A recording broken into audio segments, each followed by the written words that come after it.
Hello good morning दोस्तों। English by Sanjay Kumar Goyal इस channel पर आपका स्वागत है। आज हम आपके लिए जो RSM SSB डिपार्टमेंट है उसका 2021 में एक कंप्यूटर संगणक का पेपर हुआ था, उस पेपर को अपन सॉल्व करने जा रहे हैं। यानी आगे मार्च में इसका एग्ज़ाम होने वाला है, न्यू वैकेंसी का कंप्यूटर का संगणक का, जिसके लिए अपन ओल्ड पेपर जो है थोड़े से सॉल्यूशन करने बहुत ज़रूरी हैं।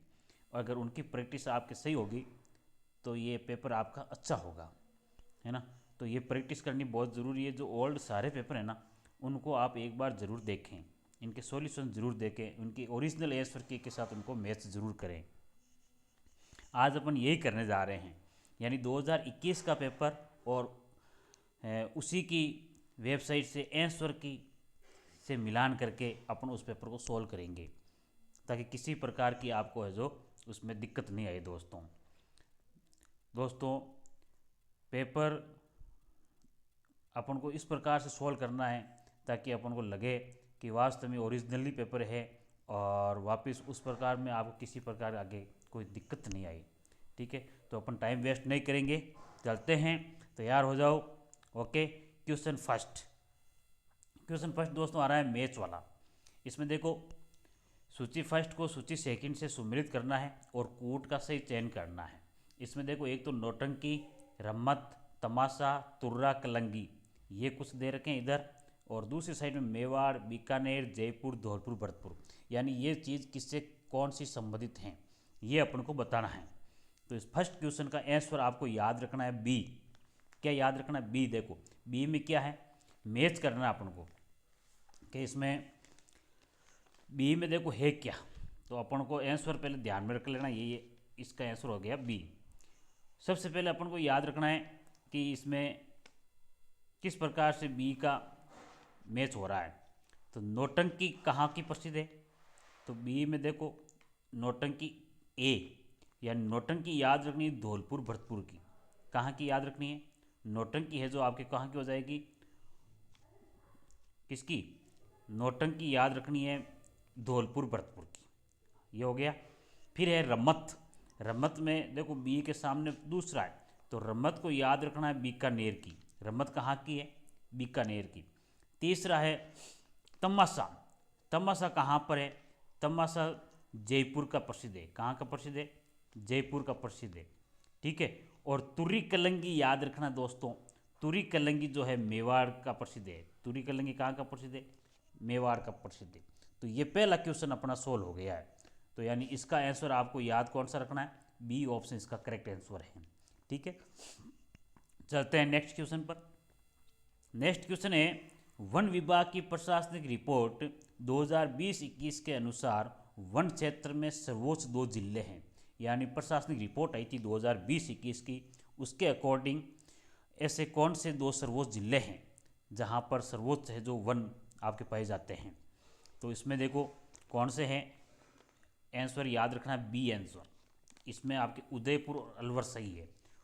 उदयपुर अलवर ऐसे 2 जिले हैं जहां पर 2021 के अनुसार वन क्षेत्र में ये सर्वोच्च हैं। ठीक है, चलते हैं नेक्स्ट क्वेश्चन पर दोस्तों।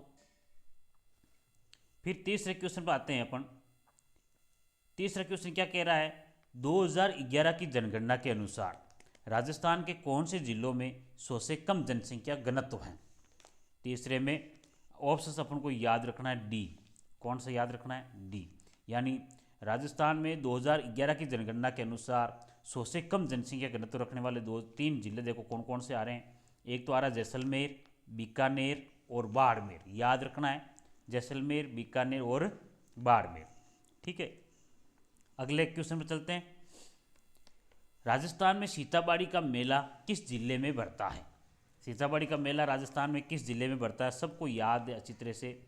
ऑप्शन 4 डी, बारां बढ़ता है। कहाँ पर बढ़ता है? बारां। ठीक है, 5 नंबर क्वेश्चन, राजस्थान के संत पीपा के गुरु कौन थे? राजस्थान के संत पीपा के गुरु कौन थे, ये आपको बताना है दोस्तों। सोच के कमेंट दीजिए और बताना है आपको कौन से हैं। ठीक है, तो आपको आंसर याद रखना है रामानंद। कौन थे? रामानंद। रामानंद संत पीपा के गुरु थे। ठीक है। फिर देखो छठा क्वेश्चन, जवाई बांध योजना से सिंचित जिले हैं। 6 क्वेश्चन नंबर में याद रखना है, जवाई बांध योजना से सिंचित जिले जो है पाली और जालोर है। अच्छी तरह से लर्न कर लेना है, पाली और जालोर है, ठीक है। फिर आगे आते हैं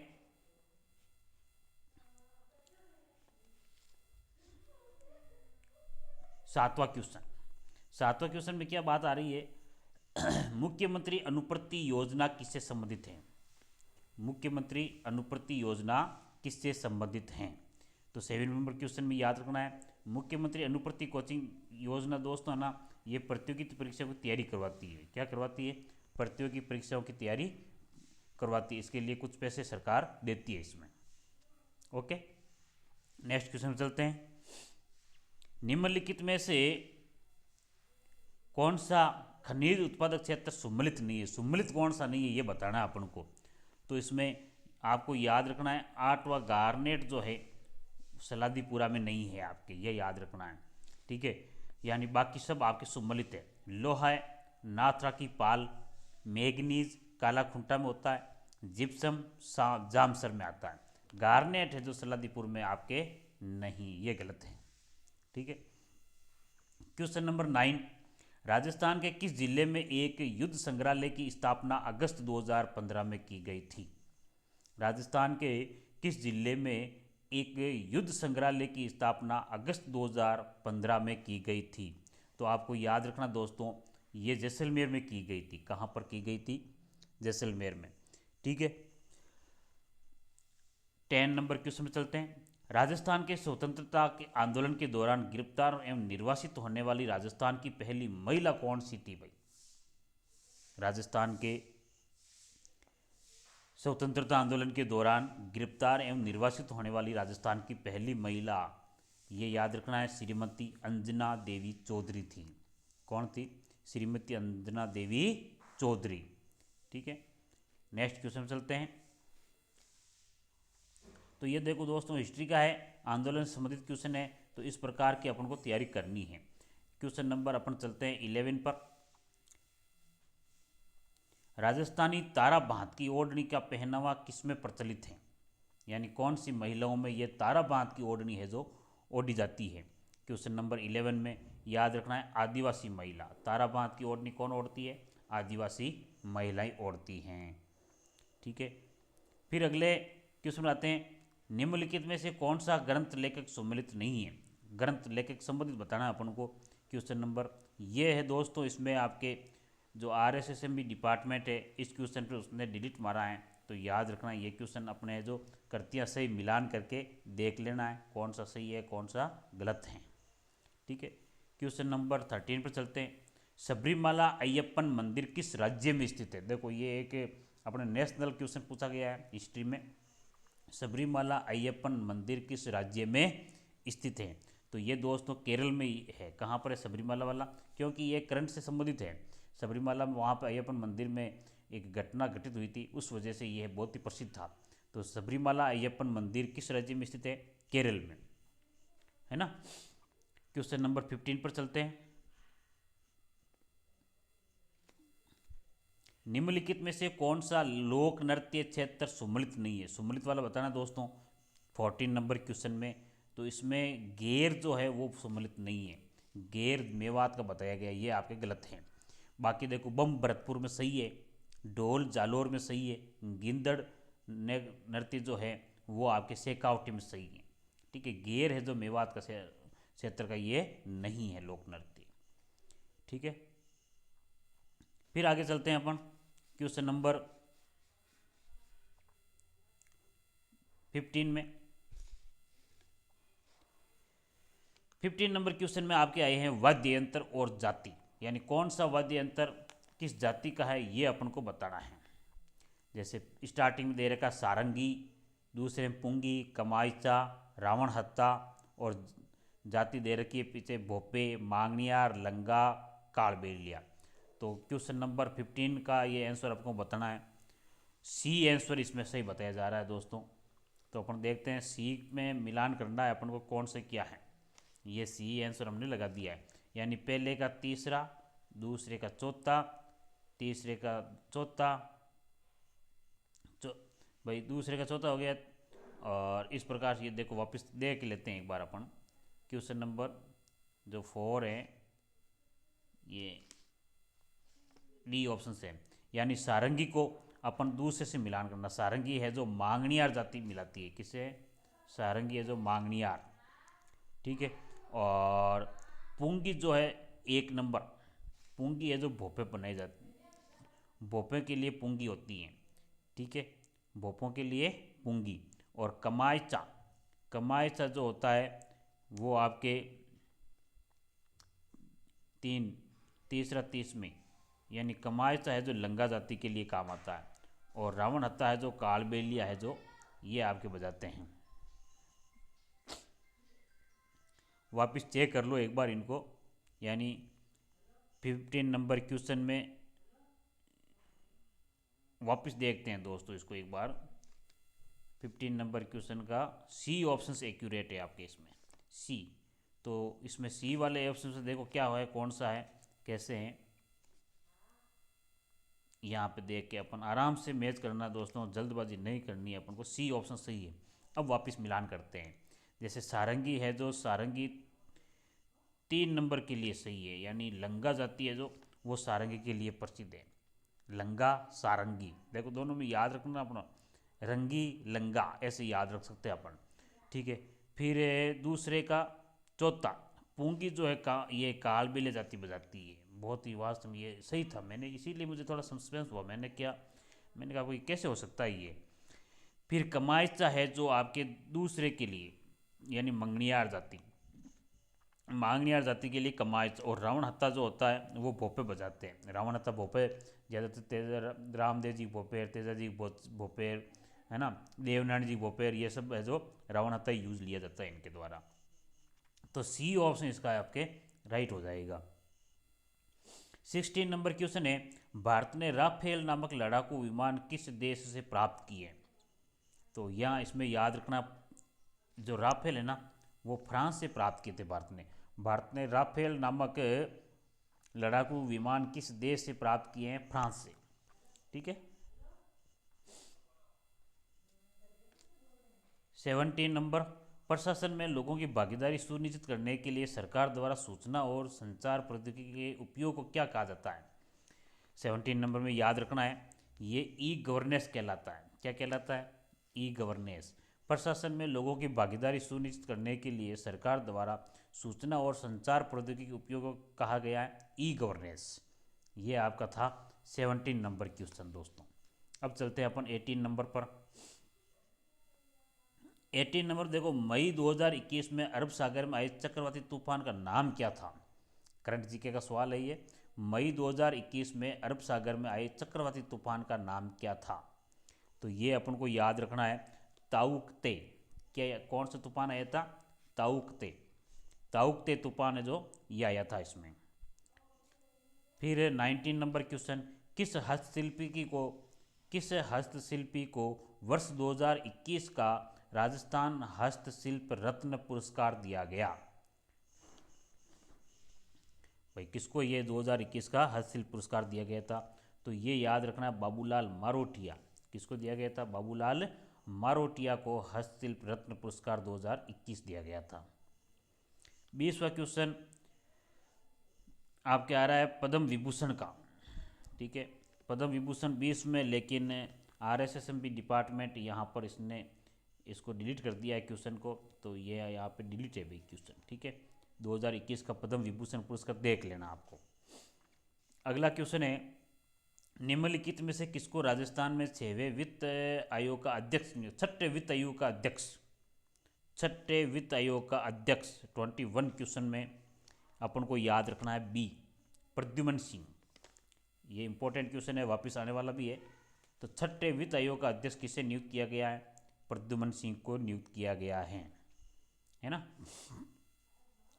22 में राजस्थान की मुकुंदरा पहाड़ियाँ किसका हिस्सा है? राजस्थान की मुकुंदरा पहाड़ियाँ किसका हिस्सा हैं? तो ये याद रखना है, विंध्यन की पहाड़ियों का। किसका है? विंध्यन की पहाड़ियों का मुकुंदरा हिल्स की पहाड़ियाँ हिस्सा हैं। मुकुंदरा पहाड़ियाँ कहाँ की हिस्सा है? विंध्यन पहाड़ियों की। ठीक है। फिर आते हैं अपन क्वेश्चन नंबर 23 में देखो, निम्नलिखित में से कौन सा लिफ्ट नहर लाभान्वित जिले सम्मिलित नहीं है। सम्मिलित वाला क्वेश्चन है, लिफ्ट नहर को बताना है और कौन सा जिला किसे लाभान्वित हो रहा है ये बताना है। कौन सा नहीं है, अपन को नहीं है देखना है। तो ये नहीं है का विशेष दोस्तों ध्यान रखना है कि ये नहीं है कौन सा है। तो 23 में देखो आप, डी इसमें आपके सही है, यानी वीर तेजाजी नागौर और जोधपुर वाला ये आपके गलत हैं। नागौर और जोधपुर के लिए ये, बाकी सब लिफ्ट नहर आपके सही है लाभान्वित में। करनी है, डॉक्टर करनी बीकानेर जोधपुर का सही है। गुरु जंबेश्वर बीकानेर जोधपुर जैसलमेर का सही है। पोखरण जैसलमेर और जोधपुर के सही है। फिर आगे आता है, वन रिपोर्ट 2019 के अनुसार राजस्थान सर्वाधिक वन क्षेत्रफल वाले जिलों की सही घटता हुआ क्रम है। देखो, वन रिपोर्ट 2021 का भी पूछा है और 2019 का भी पूछा है, दोनों ही चीज़ें पूछ ली हमने, है ना। तो यहाँ पे 2019 की रिपोर्ट बतानी है अपन को 24वें क्वेश्चन में। तो इसमें 24वें क्वेश्चन में याद रखना है, बी ऑप्शन सही है इसका आपके घटते हुए क्रम में। देखो, सबसे पहले है उदयपुर, सबसे ज़्यादा यानी सर्वाधिक वन क्षेत्रफल उदयपुर में, उसके बाद उससे कम है बारह में, फिर प्रतापगढ़ में, फिर अलवर में है। उदयपुर, बारह, प्रतापगढ़, अलवर, ठीक है। 25 नंबर क्वेश्चन में वापस आपके जो है RSSMB डिपार्टमेंट ने डिलीट मारा है इसको क्वेश्चन को, ठीक है। आगे चलते हैं अपन सीधे 26 पर, ओके। राजस्थान का निम्नलिखित में से कौन सा जिला, कौन सा कंजर्वेशन है, ध्यान रखना। राजस्थान का निम्नलिखित में से कौन सा कंजर्वेशन रिजर्व संरक्षित क्षेत्र झुंझुनू जिले में अवस्थित नहीं है। तो 26वें क्वेश्चन में डी याद रखना है, गोगेलाव। कौन सा नहीं है, गोगेलाव नहीं है, बाकी ये झुंझुनू जिले के बाकी सब, शाकंभरी, बीड़, मनसा माता, ये सारे आपके कहाँ के हैं, इसके झुंझुनू जिले के हैं, ठीक है। ये क्वेश्चन नंबर आपके 26 नंबर था, कौन सा था, 26 नंबर। चलते हैं 27 पर।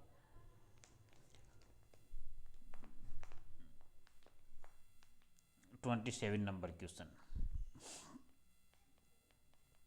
ये आ गया 27। दोस्तों, आपके लिए ये बहुत ही इम्पोर्टेंट क्लास साबित होगी।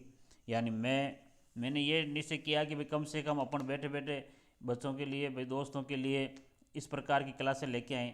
हालांकि मैं इंग्लिश पढ़ाता हूँ, अब इंग्लिश की क्लासेस भी मतलब रेगुलर चल तो रही है, लेकिन अभी पूरा सिस्टम सेट नहीं हो पाया है। तो उसके लिए अपन जो कोशिश कर रहे हैं, और PDF वाली तो आपके लगातार क्लासें आपके आ रही है। 10th क्लास 12th क्लास के लिए इम्पोर्टेंट क्वेश्चन की श्रृंखला वो भी चल रही है ना। और कंपटीशन एग्ज़ाम के लिए ज़्यादातर मैं यही प्रयास करता हूँ कि जो पुराने पेपर हैं, और वो भी ओरिजिनलिटी वाले, यानी बोर्ड की वेबसाइट से ही उनकी आंसर की और पेपर दोनों अपलोड करवा के, और उनको है जो हम है जो सॉल्यूशन करवाते हैं, ताकि किसी प्रकार की कन्फ्यूज़न नहीं हो, है ना। अपन जो बाहर की जैसे कोचिंग वगैरह है दूसरों से लेते हैं, तो हो सकता है कोई आंसर आपके सही मिले या नहीं मिले, तो उससे आपको है क्या समस्या हो जाती है फिर। तो हम ऐसा नहीं चाहते हैं कि किसी प्रकार की समस्या वाले क्वेश्चन, सस्पेंस वाले क्वेश्चन आपको है जो दिए जाएं, ताकि तैयारी में आपके बाधा आ जाए। एक क्वेश्चन भी अगर गलत होता है ना, तो उसके लिए बहुत ज़्यादा नुकसान उठाना पड़ता है दोस्तों। सो नेक्स्ट 27 पर चलते हैं अपन। राजस्थान के किस जिले में राष्ट्रीय जीवाश्म उद्यान स्थित हैं। तो ये आपको याद रखना है, डी नंबर आंसर इसका सही है, जैसलमेर में। जीवाश्म उद्यान कहाँ पर, राष्ट्रीय जीवाश्म उद्यान कहाँ स्थित है, जैसलमेर में। हाड़ौती प्रदेश की मृदा का प्रधान प्रकार है, हाड़ौती प्रदेश की मृदा का प्रधान प्रकार है वो है 28 में। देखो, अपन को याद रखना है वर्टिसोल, यानी हाड़ौती प्रदेश में कौन सी है, वर्टिसोल प्रकार की मिट्टी पाई जाती है, ठीक है। 29 में आपके वापस RSSMB डिपार्टमेंट ने इसको डिलीट किया है क्वेश्चन को, यानी आपके आंसर की से ही मिलान करके आपको बताया जा रहा है, ये ध्यान रख लेना। यानी आप आराम से इसका सॉल्यूशन देख सकते हो सही तरीके से, पूरे पेपर और आंसर की दोनों साथ में। अगला क्वेश्चन है क्वेश्चन नंबर 30। निम्नलिखित कथनों पर विचार कीजिए तथा सही उत्तर का चयन नीचे दिए गए कूट से कीजिए। बोराट का पठार कुंभलगढ़ और राजसमंद के मध्य स्थित है। उत्कात उत्कात स्थलाकृति चंबल बेसिन में मिलती है और रघुनाथगढ़ उत्तरी अरावली का सर्वोच्च शिखर है। तो आपको इसमें सही उत्तर का चयन करना है। इसमें से सही उत्तर कौन कौन से कूट के आधार पर अपन को सही चयन करने हैं।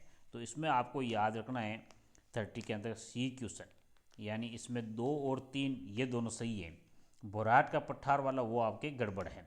यानी दूसरा उत्कात स्थलाकृति चंबल बेसिन मिलती है, ये सही है।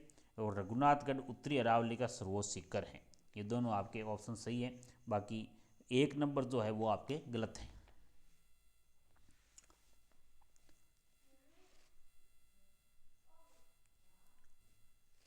क्वेश्चन नंबर 31 पर आते हैं।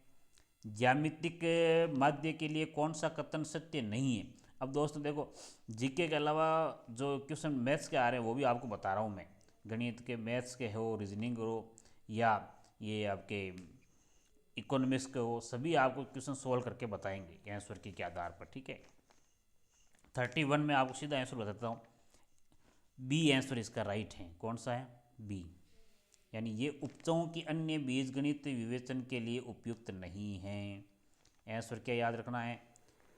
ज्यामिति माध्य के लिए कौन सा कथन सत्य नहीं है, यानी सत्य नहीं बताना है। इसका मतलब तीनों कथन पढ़ते हैं अपन ज्यामिति माध्य के लिए। यानी ज्यामिति माध्य ये दिए गए समुच्चय के सभी समकों पर आधारित होता है, ये एक बात सही है। फिर भाई दूसरा तो आपके गलत बता दिया है ना। तो तीसरा ऑप्शन क्या है? देखो, यदि समुच्चय के किसी अवयव का मान 0 हो तो ज्यामितिक माध्य की गणना नहीं की जा सकती, ये भी आपके करेक्ट है। ये श्रेणी के सुदूर मानों से बहुत कम प्रभावित होता है, ये बातें भी सही है।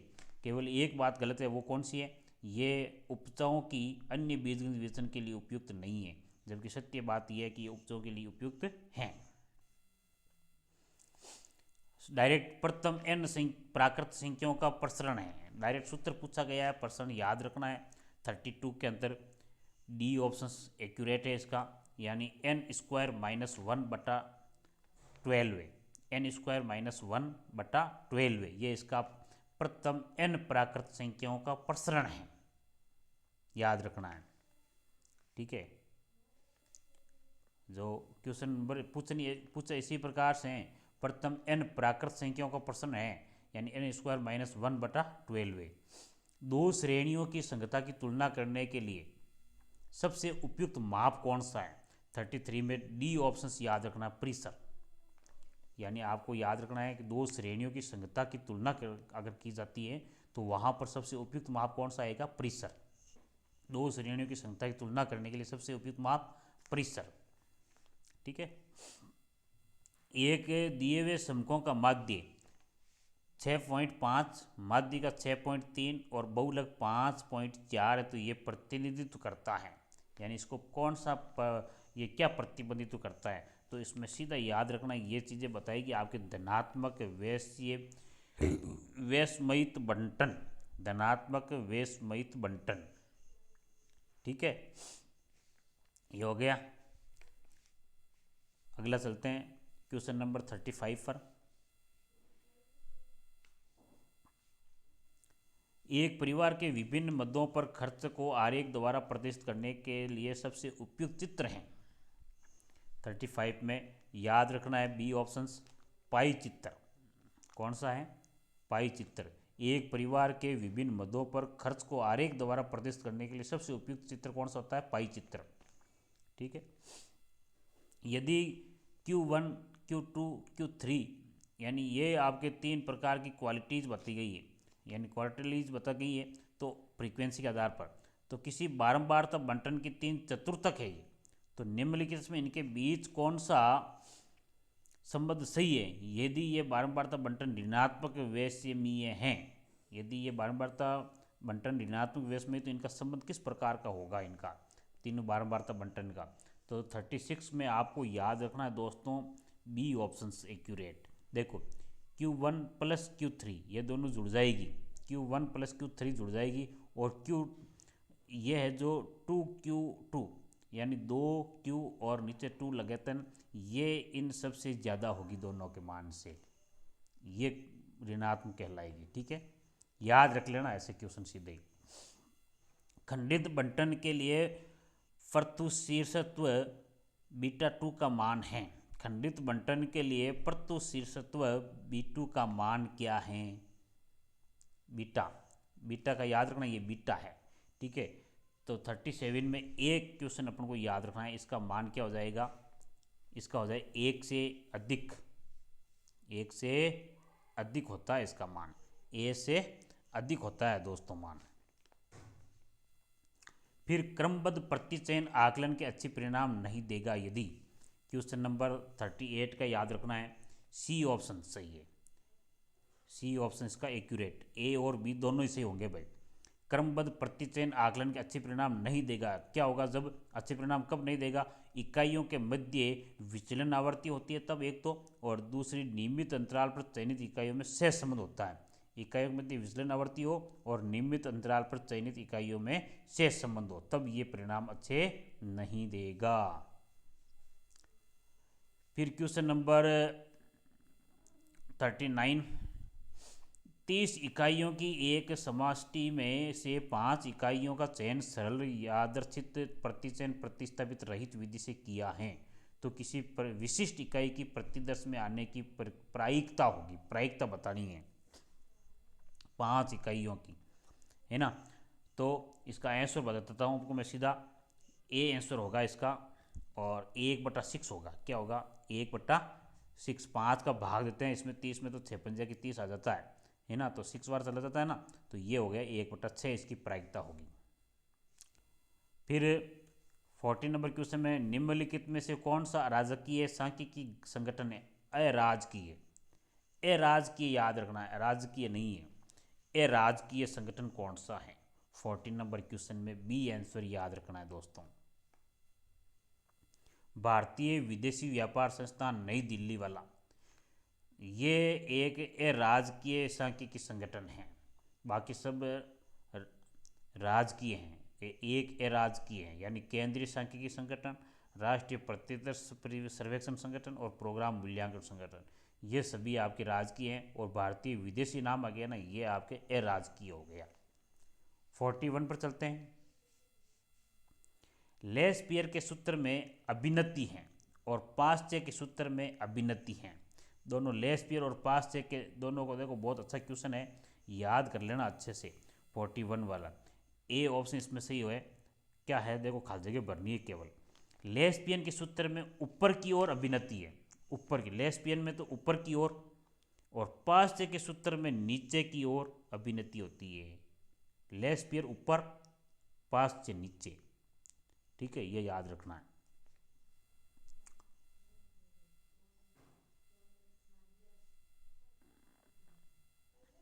क्वेश्चन नंबर 42 पर चलते हैं, अच्छे अच्छे क्वेश्चन आ रहे हैं।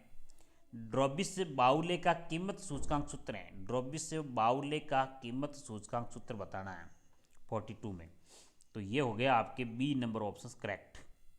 लेस्पियर एवं पाश्चय की कीमत सूचकांकों का समांतर मध्य होता है, वही बाउले का सूत्र है।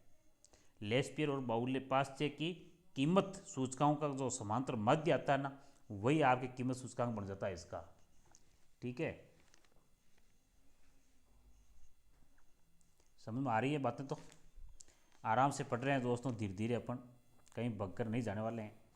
फिर आता है कृषि जनगणना का मुख्य उद्देश्य, कृषि जनगणना का 43 पर, तो इसमें डी यानी सारे के सारे उद्देश्य हैं ये।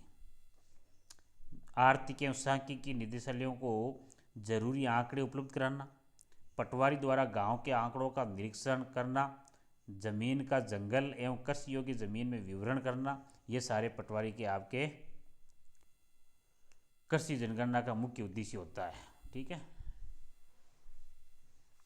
44 पर क्वेश्चन चलते हैं। निम्न में से कौन सा सीएसओ का वार्षिक प्रकाशन है 44 में? तो ये केवल ए और बी है। ए और बी का मतलब क्या है? भारत का सांख्यिकी एब्स्ट्रैक्ट और राष्ट्रीय आय का आकलन, भारत का सांख्यिकी एब्स्ट्रैक्ट और राष्ट्रीय आय का आकलन, डी ऑप्शन सही है इसका। ठीक है,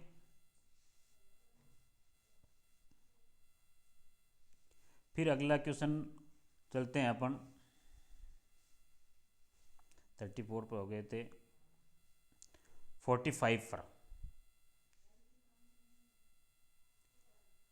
आधार वर्ष में किसी व्यक्ति की आय 2,000 रुपये प्रति वर्ष, चालू वर्ष में 5,000 रुपये प्रति वर्ष है। यदि उपभोक्ता मूल्य सूचकांक 325 है तो उस व्यक्ति को समान जीवन स्तर बनाए रखने के लिए कितना भत्ता और चाहिए। तो ये मैथमेटिक्स का कैलकुलेशन है, मैं आपको डायरेक्ट बताता हूँ इसका आंसर 45 पर, इसको आप निकाल लेना। 45वें पर बी ऑप्शन इसका सही है, यानी 1,500 रुपये होगा आंसर इसका। क्या होगा? 1,500 रुपये। ठीक है। 46 पे देखिए, 1949 में राष्ट्रीय आय समिति का अध्यक्ष कौन था? 46वें क्वेश्चन में राष्ट्रीय आय का, आपके राष्ट्रीय आय समिति का 1949 में अध्यक्ष कौन था? तो इसमें याद रखना आपको पीसी महालनोबिस था। पीसी महालनोबिस था। कौन था? पीसी महालनोबिस था, है ना। केंद्र में बहुउद्देशीय सामाजिक आर्थिक सर्वेक्षण मुख्य रूप से किसके द्वारा आयोजित किए जाते हैं? क्वेश्चन नंबर 47 में आपको याद रखना है डी आंसर, भारतीय प्रतिदर्श सर्वेक्षण कार्यालय द्वारा। किसके द्वारा? केंद्र में बहुउद्देशीय सामाजिक आर्थिक जो सर्वेक्षण होता है वो किसके द्वारा आयोजित किए जाते हैं? राष्ट्रीय प्रतिदर्श सर्वेक्षण कार्यालय द्वारा होता है ना। फिर क्वेश्चन नंबर 48, क्वेश्चन नंबर 48, शिशु मृत्यु दर निम्न का अनुपात है। 48 बताना है शिशु मृत्यु दर निम्न में से किसका अनुपात है? तो ये याद रखना है बी आंसर इसका। 1 वर्ष से कम आयु के बच्चों की मृत संख्या, उसी क्षेत्र में 1 वर्ष के दौरान जन्म लेने वाले बच्चों की संख्या। ठीक है, ये होता है शिशु मृत्यु दर, है ना। 1 वर्ष से कम आयु के जो बच्चों की मृतक संख्या होती है, उसी क्षेत्र में 1 वर्ष के दौरान जन्म लेने वाले बच्चों की संख्या होती है, ये होती है शिशु मृत्यु दर में, मृतक और जन्म 1 वर्ष में। 49 में देखो, निम्न में से कौन सा कथन सत्य नहीं है? सत्य नहीं बताना है, तो इसमें डी वाला ऑप्शन वो सत्य नहीं है। यदि शुद्ध प्रजनन दर का मान 1 से अधिक हो तो जनसंख्या घटते क्रम की ओर अग्रसर होगी, ये गलत है, बाकी सब सही है भाई। ठीक है। फिर है 50 नंबर पर, एक जनसंख्या को स्थावर कहा जाएगा यदि, एक जनसंख्या को स्थावर कहा जाएगा यदि, तो ये ए वाला ऑप्शन इसमें आपका सही है भाई। प्रत्येक वर्ष में जन्म लेने वाले बच्चों की संख्या एवं मृतकों की संख्या समान हो। प्रत्येक वर्ष में जन्म लेने वाले बच्चों की संख्या एवं मृतकों की संख्या समान हो। ठीक है, चलते हैं अगले क्वेश्चन 51 पर। 51 वाला क्वेश्चन देखो, बहुत अच्छा क्वेश्चन आया है। एनआरआर के लिए निम्न में से कौन सा कथन सत्य है? तो 41 में आपको सीधा याद रख लेना, ये सारे जो आंसर है वो सब सही है, उपरोक्त सभी सही है। पढ़ के सुना देते हैं एक बार आपको। साधारणतः एनआरआर का मान 0 से 5 के मध्य रहती है। एक तो पहली बात, एनआरआर का मान जीआरआर से अधिक नहीं हो सकता। यदि एनआरआर बराबर 1 है तो नई जन्म लेने वाली लड़कियां अपने आप को पूर्ण रूप से नई जन्म लेने वाली स्त्रियों में परिवर्तित कर लेंगी और जनसंख्या स्थिर रहेगी। ये सारे के सारे इसमें आपके सही है। ठीक है। 52 पर देखो, बी वाई एक्स और बी एक्स वाई दो सममाश्रियण गुणांक हैं। यदि बी वाई एक्स 0 से अधिक हैं तो बी एक्स वाई होगा। 52 पर याद रखना ए धनात्मक होगा। क्या होगा? धनात्मक। ये सही हो जाएगा, इसमें याद रख लेना, सीधा ऐसा क्वेश्चन आता है तो कोई। फिर समकों के एक समूह के लिए आंकलन y का समीकरण y बराबर 5 माइनस 2x की गणना की गई, तो निम्न में से कौन सा कथन सही है?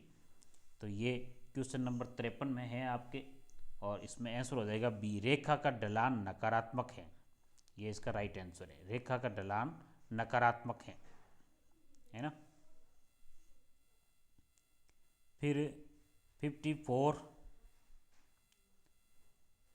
पर चलते हैं अपन। यह दर्शित चरों x तथा y की प्रतिगमन रेखाएं कौन सी हैं। ये नीचे दो समीकरण दे रखे हैं, इन समीकरण को सोल्व करके बताना है भाई, ठीक है। 54 में तो सी आंसर आपके इसमें से हो जाएगा। 4 और 7 इसके आंसर आएंगे। x और y के बताने, इनको सोल्व करके बताना है, क्रम से होंगे तो x और y के मध्य मान क्रम से बताने, 7 और 4 होंगे, 4 और 7 होंगे, ये अपन कर सकते हैं सोल्व, ठीक है। 55 पर चलते हैं, क्वेश्चन नंबर 55।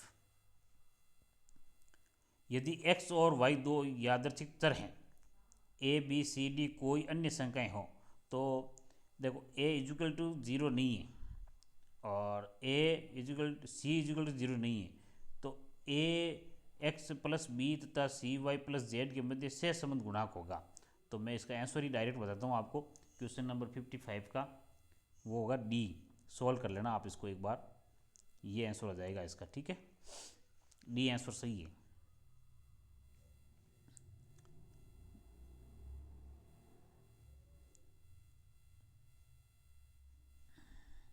फिफ्टी सिक्स पर सत्य नहीं बताना है। 56 पर सत्य कौन सा नहीं है ये बताना है 56 पर। तो ए इसमें सत्य नहीं है, बाकी सब सही है, यानी वो सब सही है। बाकी देखो प्रतीपगमन गुणांक के अंदर परिवर्तन से प्रभावित नहीं होते, परंतु पैमाने में परिवर्तन से प्रभावित होते हैं, ये बात सही है। यदि r बराबर 0 हो तो दोनों प्रतिगमन रेखाएं एक दूसरे के लंबवत होगी, ये भी बात सही है। मैं आपको इसलिए पढ़ के सुना रहा हूँ दोस्तों, आगे कंपटीशन में आपके ये काम आएंगे। दोनों प्रतिगमन गुणांक एवं शेष संबंध गुणांक का चिन्ह समान होता है। तो मतलब बहुत ही डिफिकल्ट पेपर आता है दोस्तों, यानी 40% अगर प्राप्त कर ली ना इसमें, उससे ऊपर मतलब बहुत ही कम मेरिट अब की बार बहुत कम जाने वाली है, पेपर बहुत ही सटीक होगा। आप ये सोच लेना अब की बार किसी प्रकार की है जो फर्जीवाड़े होने की आपके संभावना नहीं है ना। पेपर आउट वाला ये सिस्टम अब सब समाप्त हो गया है लगभग। 57 पर देखो आप, 1975 को आधार वर्ष मानकर अपन को उपनति रेखा y बराबर 20.6 प्लस 1.68 x है। यदि आधार को 1971 में बदल दिया जाए तो उपनति का समीकरण क्या होगा। 57 में सीधा बताता हूँ आपको मैं, बी आंसर इसका राइट है, यानी y बराबर 13.88 प्लस 1.68 x, ये याद रख लेना। 58 में देखो, मौसमी विचलनों के मापन में निम्न में से किस माप में दिए हुए समकों का तुलनात्मक रूप से कम उपयोग होता है। 58 में सी आंसर सही है। कौन सा है, सी, चल माध्य अनुपात विधि होती है इसमें, चल माध्य अनुपात विधि।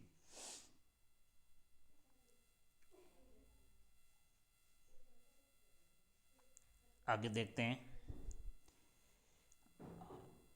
यह वशिष्ठ रीति निम्न के मापन में प्रयोग की जाती है। 59 में कौन से में होता है, चक्रीय विचरण में होता है, चक्रीय विचरण में अवशिष्ट रीति चक्रीय विचरण मापन के प्रयोग में की जाती है, ठीक है। अब देखो क्वेश्चन सिंपल यही है, दिए हुए 6 मानों में यानी 15, 24, 18, 33, 42, 54 के लिए 3 वर्षीय चल माध्य बताने हैं। तो 60 में सीधा याद रख लेना आप, ए होगा, ये माध्य इसके हो जाएंगे, याद कर लेना आप, 19, 25, 31, 43, ठीक है। 61, आज सर्दी भी बहुत तेज़ है, बाहर कोहरा वगैरह छाया हुआ है, इसलिए आराम से बैठे हैं आपके लिए और पेपर बढ़िया सोल्व कर रहे हैं बैठे बैठे। पूर्ति वक्र भाग है 61 पर, पूर्ति वक्र भाग है, यह है सीमांत लागत वक्र का, ये आपके इकोनॉमिक्स का आ गया भाग। अब सीमांत लागत वक्र का है पूर्ति वक्र भाग। निम्नलिखित में से कौन सा एक मांग वक्र के दाहिनी ओर खिसकने का कारण नहीं है। इकोनॉमिक्स का क्वेश्चन है 62 पर, डी आंसर सही है इसका, यानी निकृष्ट वस्तु के लिए उपभोक्ता के आय में वृद्धि, निकृष्ट वस्तु के लिए उपभोक्ता की आय में वृद्धि, ये मांग वक्र के दाहिनी ओर खिसकने का कारण नहीं है। अगला क्वेश्चन चलते हैं, कृषि गणना 2015-16 के अनुसार राजस्थान के कुल प्रचलित भूमि जोतों की संख्या थी। 2015-16 के अनुसार कुल प्रचलित भूमि की जोतों की संख्या कितनी थी। ये बताना आपको 63 में। तो ये थी आपके, याद रख लेना वापस भी, आपके 76.55 लाख, 76.55 लाख है जो आपके भूमि जोतों की संख्या थी उस समय 1516 में। निम्नलिखित में से कौन सा कथन सही नहीं है, सही नहीं बताना है, ठीक है। तो कौन सा नहीं है 64 में, आपके 64 में उपयुक्त में से कोई भी सही नहीं, यानी सारे के सारे गलत बताए गए हैं। कागजी मुद्रा देश की मुख्य करेंसी है, सही नहीं है, मतलब सारे सही है। कागजी मुद्रा देश की, कागजी मुद्रा असीमित विधि संगत देयता के गुण से संपन्न है। कागजी मुद्रा के प्रयोग द्वारा असीमित मात्रा में ऋण का निपटान लेन देन किया जा सकता है, सही है। सारे सारे आपके इसमें एक्यूरेट दे रखे हैं, ठीक है। 65 में देखिए, निम्नलिखित में से कौन सी एक पूर्ण प्रतियोगिता में फर्म के अल्पकालीन संतुलन के द्वितीय क्रम की शर्त है। निम्नलिखित में से कौन सी एक पूर्ण प्रतियोगिता में फर्म के अल्पकालीन संतुलन के द्वितीय क्रम की शर्त है। द्वितीय क्रम की शर्त बतानी 65 में, सी कौन सी है, एम आर का ढाल एम सी का ढाल, यानी एम आर का ढाल है ना वो एम सी के ढाल से कम होता है ना।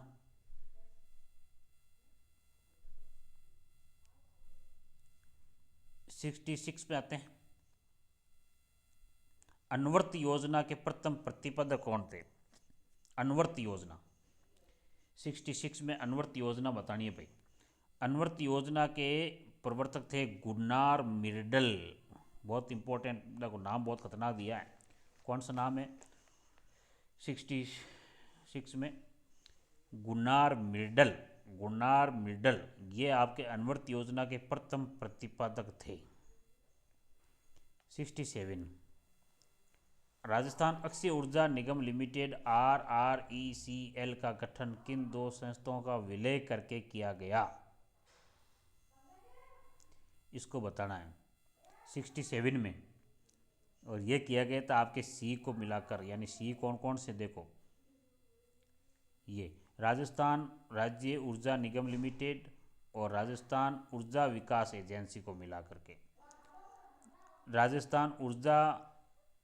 राजस्थान राज्य ऊर्जा निगम लिमिटेड एवं राजस्थान ऊर्जा विकास एजेंसी के द्वारा।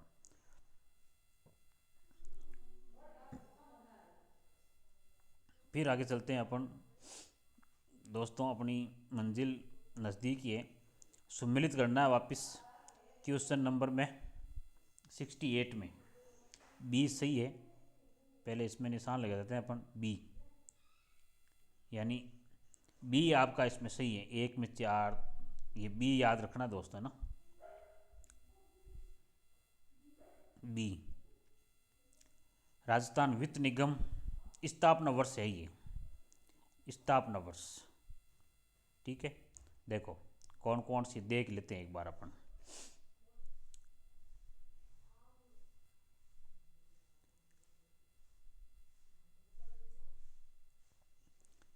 सबसे पहले राजस्थान वित्त निगम बी में 1 में 4, वित्त निगम की स्थापना हुई थी 1955 में, 1955 में। और राजस्थान राज्य औद्योगिक विकास एवं निवेश की स्थापना हुई थी 2 में 3, यानी 1980 में। और 3 में 2 राजस्थान राज्य पथ परिवहन निगम 1964, और काजरी की स्थापना 1959 में हुई थी। तो इसका आंसर आपके बी हो जाएगा, कौन सा हो जाएगा, बी, ये सही है, ठीक है। 69 में देखो, राजस्थान के सभी जिलों में जिला उद्योग केंद्र की स्थापना किस पंचवर्षीय योजना में की गई थी। जिला उद्योग केंद्र बताने हैं 69 में, सी 5वीं पंचवर्षीय योजना में जिला उद्योग केंद्र की स्थापना की गई। याद रखना है, रिपीट होता है क्वेश्चन ये बार बार। राजस्थान के सभी जिलों में जिला उद्योग केंद्र की स्थापना किस पंचवर्षीय योजना में की गई थी, 5वीं में। 70 में देखो, राजस्थान में कांकरेज नस्ल का प्रमुख केंद्र कौन सा है, कांकरेज, कांकरेज नस्ल कहाँ की है, देखो बी, ये जालोर की है गाय, ठीक है। कांकरेज नस्ल कहाँ की है, जालोर की। है ना।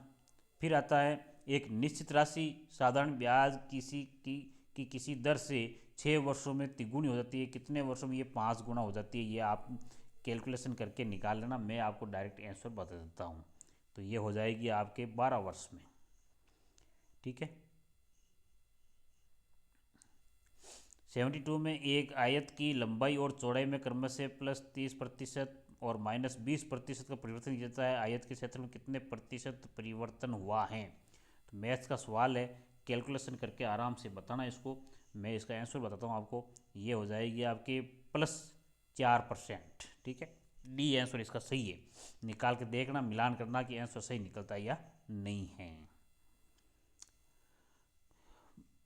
क्वेश्चन नंबर 73 में आपके ये कैलकुलेशन वाला है, तो ये मैं आपको सीधा आंसर बताता हूँ, सी इसका राइट आंसर होगा। ये मिलान करके आपको देखना है, बिल्कुल सरल ही है, ज़्यादा डिफिकल्ट नहीं है ये, यानी अंडर निकालना है इनका, है ना।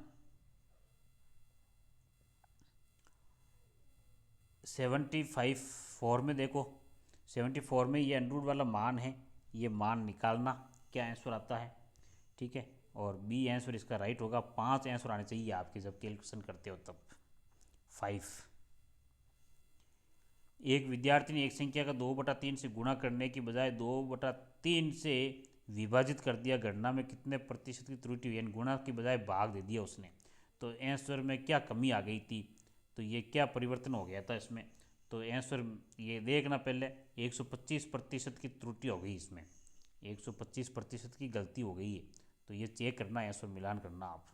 दूध और पानी के 30 लीटर मिश्रण में दूध और पानी का अनुपात 7:3 है, इस अनुपात को 3:7 बढ़ाने के लिए मिश्रण में मिलाई जाने वाली पानी की मात्रा क्या होगी। मिलान करना। 76 में ए सही है इसका आंसर, 40 लीटर आना चाहिए आंसर आपका। ठीक है, 33.343 ऊपर बार लगा हुआ है, भाग 7 इज इक्वल टू, यानी किसके बराबर है ये 77 में, ये भाग है जो बराबर आपके 5.19 बार के बराबर है, ये आंसर आपका आना चाहिए। ये आपके मैथमेटिक्स क्वेश्चन आ रहे हैं।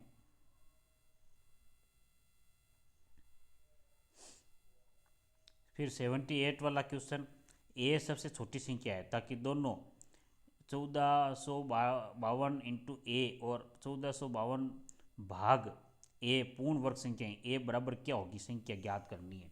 तो 78 में बी ऑप्शन याद रखना, आपको निकालना 3, आंसर 3 होना चाहिए आपका।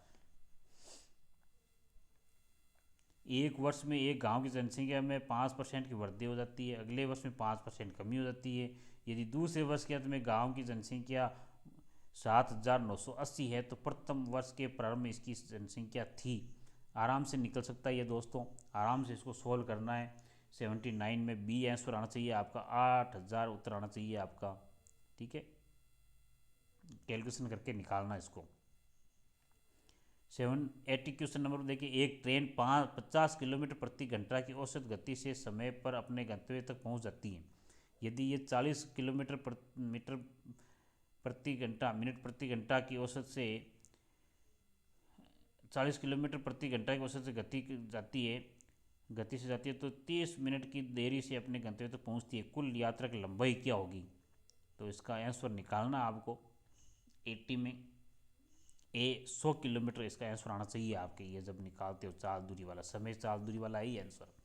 MS एक्सेल में पंक्तियों की संख्या बराबर होती है, MS एक्सेल में पंक्तियों की संख्या 56,536 होती है, और कितनी होती है, ये 65,536 होती है, याद रखना 65,536 MS एक्सेल में पंक्तियों की संख्या होती है 65,536। ठीक है, 81 में बी आंसर सही है।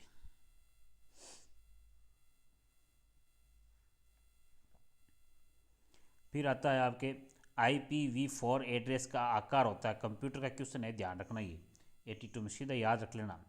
82 में बी आंसर सही है, यानी 32 बिट्स होते हैं ये, इसका आकार IPv4 एड्रेस का आकार कितना है 32 बिट्स।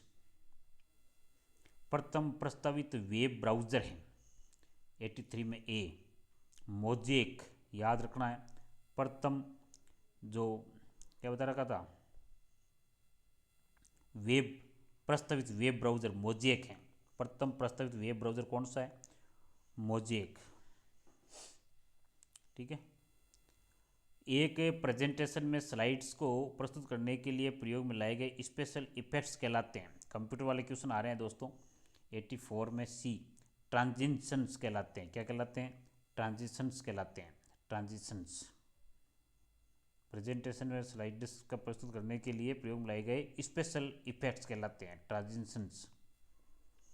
ठीक है। MS एक्सेल 2019 में सूत्र बराबर राइट इंडिया ये 2 का परिणाम किसका है? एक्सेल में ये मतलब इस प्रकार MS एक्सेल में इस प्रकार गणना की जाती है, तो ये क्या है? बी IA है। ये क्या है? IA, याद रखना आई है इस प्रकार का, ये IA। माइक्रोसॉफ्ट ऑफिस 365 वर्ड में निम्न में से कौन सा टैब डॉक्यूमेंट कंटेंट एरिया का रंग बदलने हेतु काम आता है? तो ये आता है डिजाइन। डिजाइन के द्वारा अपने रंग बदलने के लिए काम में लिया जाता है ना। फिर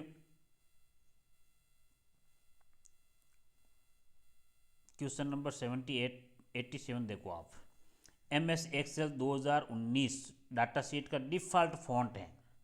डिफ़ॉल्ट फॉन्ट बताना है, तो 87 का आंसर हो जाएगा आपके सी, कैलीबेरी 11 पॉइंट। कैलीबेरी 11 पॉइंट, ये आपके 87 का आंसर हो जाएगा। ठीक है। किसी कैरेक्टर के लिए प्रयोग में लाया जाने वाला अधिकतम फॉन्ट साइज क्या है? 1638। 88 में भी आपके सी है 1638।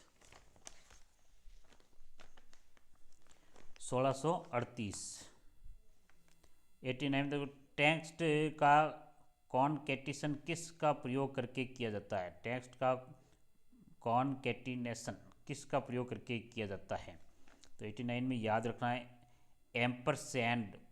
एम्परसैंड का प्रयोग करके, ये चिन्ह जो होता है ना, इस चिन्ह के इसको एम्परसैंड चिन्ह कहा जाता है। इसके द्वारा टेक्स्ट का कॉन्केटिनेशन किया जा सकता है। फिर है सबसे पुराना स्प्रेडशीट पैकेज कौन सा है? स्प्रेडशीट पैकेज कौन सा है? वो है ए, कौन सा? ये विजिकैल्क। विजिकैल्क VISICALC, ये याद रखना है। सबसे पुराना स्प्रेडशीट पैकेज है ये। MS एक्सेल 2019 में वर्तमान चुनी हुई सेल का पता दर्शाया जाता है 91 में नेम बॉक्स में। किस में दर्शाया जाता है? नेम बॉक्स में दर्शाया जाता है। कंप्यूटर के सवाल काफ़ी आते हैं दोस्तों, कंप्यूटर की अच्छी तैयारी करनी है। फिर है निम्न में से कौन से कमांड के समूह के लिए केवल एक डायलॉग बॉक्स उपस्थित होता है? Dialogue box, dialogue go to replace find, go to replace और फाइंड के लिए डायलॉग बॉक्स होता है। ठीक है। BCC का प्रयोग कहाँ किया जाता है? BCC का प्रयोग, BCC का प्रयोग किया जाता है ईमेल में। किस में किया जाता है? ईमेल में। BCC का प्रयोग कहाँ किया जाता है? ईमेल में। ईमेल कहता है CC BCC। ये फॉन्ट का आकार घटाने के लिए निम्न किसका प्रयोग किया जाता है? घटाने में कौन सा प्रयोग किया जाता है? तो इसमें याद रखना है D, B और C दोनों ही काम लेते हैं। देखो कौन कौन से B और C कौन से हैं? से कंट्रोल प्लस से ये कोष्टक आता है इस प्रकार छोटा से वो, या कंट्रोल प्लस शिफ्ट प्लस ये स्मॉल ये दबा देते हैं, तो मतलब इसमें घटाने में काम आ जाता है ये, है ना। MS एक्सेल में निम्न से कौन सा फार्मूला सिस्टम की वर्तमान दिनांक देगा? 95 में C, टुडे और ये नाउ कोष्टक वाले दोनों ही काम आते हैं, यानी C ऑप्शन इसका सही है। टुडे और नाउ कोष्टक बंद वाले, ये MS में फॉर्मूला सिस्टम की वर्तमान दिनांक देगा ये आपके। डाटा विनिमय के लिए निम्न से कौन सा संभावित तरीका नहीं है?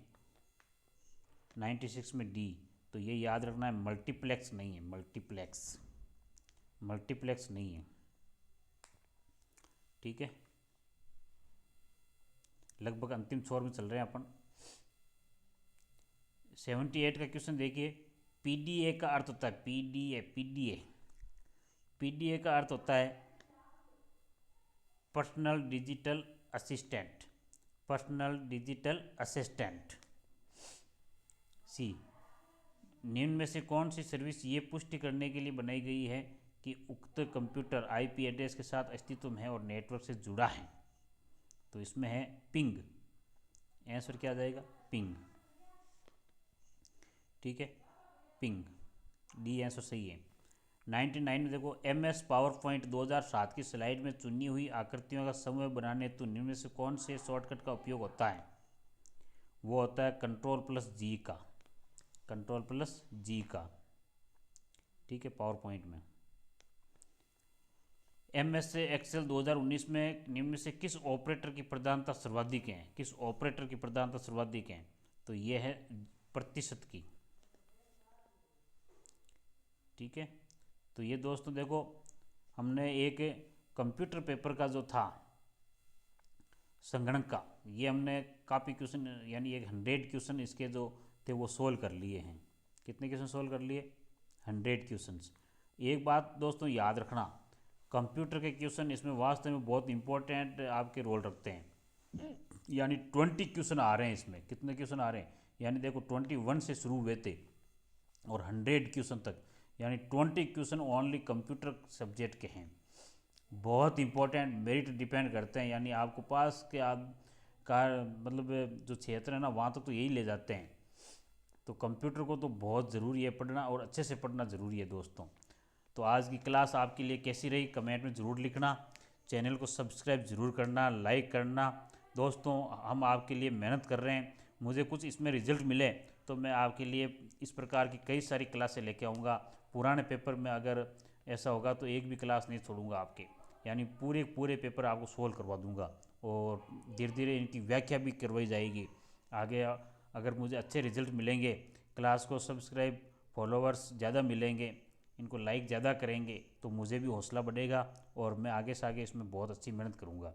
मुझे इंग्लिश के लिए बच्चों को बहुत ज़्यादा देना है, जो मैं उसके ऊपर कोशिश कर रहा हूँ, है ना, ताकि है जो बच्चे पिछड़ नहीं सके और अपने घर बैठे भी आराम से अपने है जो सब्जेक्ट तैयार कर सके।